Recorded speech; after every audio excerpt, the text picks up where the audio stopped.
Bonjour, chers frères, chères sœurs. Je vais prendre 3 passages de la Bible. Le premier point, Jonas 1, verset 2. Deuxième point, Jérémie 1, verset 17. Et troisième point, Jérémie 15, verset 19 à 21. Je parle de repentance réelle du Seigneur et du Saint-Esprit, ce qu'il y a eu au temps de Jonas. Jonas, c'était, on dit un petit prophète, non, il était un grand prophète. Donc Jonas, Dieu lui donne un avertissement. Il lui dit à Jonas 1, le chapitre 1, verset 2, « Lève-toi, va à Ninive, la grande ville, et crie contre elle, car sa méchanceté est montée jusqu'à moi. » Et aujourd'hui, dans le monde entier, la méchanceté monte. Si on n'annonce pas l'évangile de Jésus, qu'est-ce que ça veut devenir? Et je prie, je suis sincère, très important d'annoncer l'évangile. Dieu parle, il a parlé à Jonas. Oui, de génération en génération. Aujourd'hui, ça n'a pas changé la méchanceté. Nous devons annoncer l'évangile dans le monde entier. Quand on leur dit à des amis, enfants de Dieu, quand tu leur parles, ils n'écoutent pas. Les oreilles ne sont pas attentives. Parce qu'ils pensent que moi, je n'ai pas la vérité. La vérité, ce n'est pas moi. Dieu avait averti Jonas. Il le fait encore. Il donne les avertissements. C'est très important de venir au Seigneur. Oui, très important. Voilà. C'est pour ça que je dis, soyez attentifs à la parole de Dieu. Voilà. Et je dis la vérité. Dieu va parler à Jérémie. Moi, je parlais de Jonas. Dieu va parler à Jérémie. Dans le verset 1, verset 17, Dieu montre des vérités. C'est très important. Alors, je prends le temps de lire la parole de Dieu.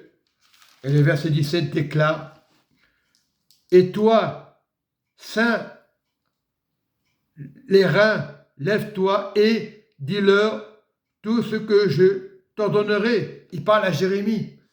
Il avait parlé à Jonas. Là, il parle à Jérémie. Les temps sont difficiles. Et le troisième point, Jérémie 15, verset 19 à 21. Comme une eau dont on n'est pas sûr.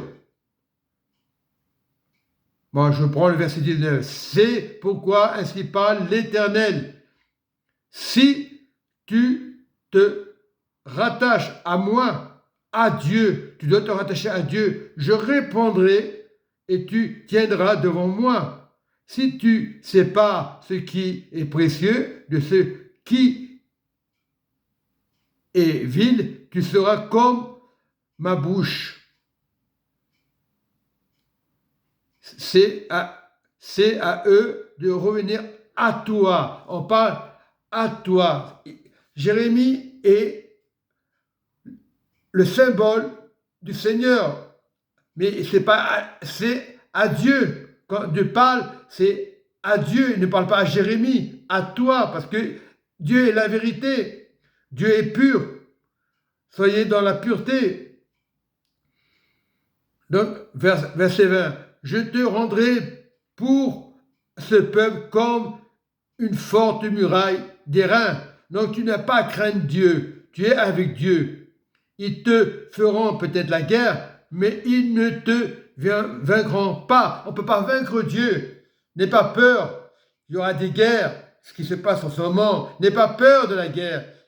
Jeûne et prie. Voilà ce que Dieu demande. Le jeûne, il a fait à Jonas. La ville de Ninive, qui était une ville perdue. Si Jonas n'avait pas annoncé la parole, Ninive n'aurait pas été sauvé. Et nous devons annoncer l'évangile de Jésus dans le monde entier. Que tu sois à Lyon, à Villeurbanne, beaucoup de chrétiens, ils écoutent la parole, ils lisent la Bible, ils n'ont rien compris.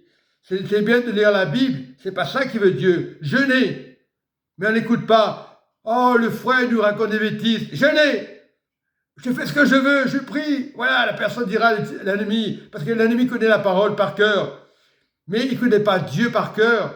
Le troisième ciel, notre Seigneur, comme Jonas a écouté à Dieu, quand Jonas a jeûné, Dieu a libéré la ville de Nénive. Et nous devons libérer Lyon, libérer le monde entier, annoncer l'évangile dans le monde entier. Et lorsque l'évangile sera annoncé dans la paix de Dieu, là on verra la paix de Dieu, la vraie paix. La paix doit venir de Jésus, du Seigneur. Voilà. Et nous devons être vraiment des persévérants, comme Jonas a persévéré à un moment de découragement, pas se décourager. Priez les uns pour les autres. Ce n'est pas l'Église qui va te sauver, ce n'est pas le pasteur, c'est le jeûne et prière. Parce que quand tu jeûnes, l'ennemi ne supporte pas. Le diable, il existe, c'est vrai. Pourquoi on peut entendre le diable? Ah, le diable, pas du diable. Il est vaincu. Mais notre méchanceté n'est pas vaincue. Il y a des esprits qu'on ne voit pas. C'est ça qu'ils ne comprennent pas, les chrétiens. Pour qui se prend celui-là? Celui-là vous dit, priez le Seigneur. Parce que j'ai des frères et sœurs. Je leur parle du Seigneur, pas pour faire semblant. Ils n'écoutent que leur théorie. Ah, je suis avec Dieu. Pourquoi tu me reprends? Oui, on reprend. La vérité vous rend libre. Dire des mensonges, à quoi ça sert? On est des hommes et des femmes, on va tomber en tentation. C'est-à-dire, ne le fais pas. C'est dur pour tout le monde, c'est dur pour les pasteurs. On les humilie sur la terre, on continue à avoir raison. On débat. On est frères et sœurs.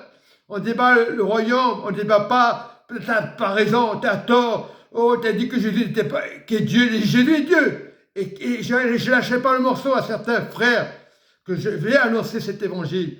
Ça passera sur YouTube. Ceux qui l'entendront, ceux qui ne l'écouteront pas, c'est pas grave. Mais des frères qui sont seuls dans leur demeure, qui se prennent pour des dieux. Ah, on reprend, on nous a trompés, on vous a pas trompés. C'est parce que vous avez regardé les comportements des pasteurs. Nulle est vérité. La vérité, c'est Jésus qui la rend libre. Et nous avons annoncé Jésus, pas annoncer n'importe quoi. Il y en a qui font n'importe quoi, ils jugent les autres. Non, moi je n'ai pas jugé, je ne suis pas le meilleur que les autres, mais Dieu est meilleur. C'est la repentance. Dieu aime les vraies repentances. Tu dis, c'est bon, je pardonne, tu recommences les mêmes choses. Non, une repentance, comme a fait Jonas. Il avait peur au départ. Il ne fallait pas qu'il ait peur. Et quand tu n'as pas peur, l'ennemi va fuir. Jeûner et prier. C'est l'ordre du Saint-Esprit, ce n'est pas moi.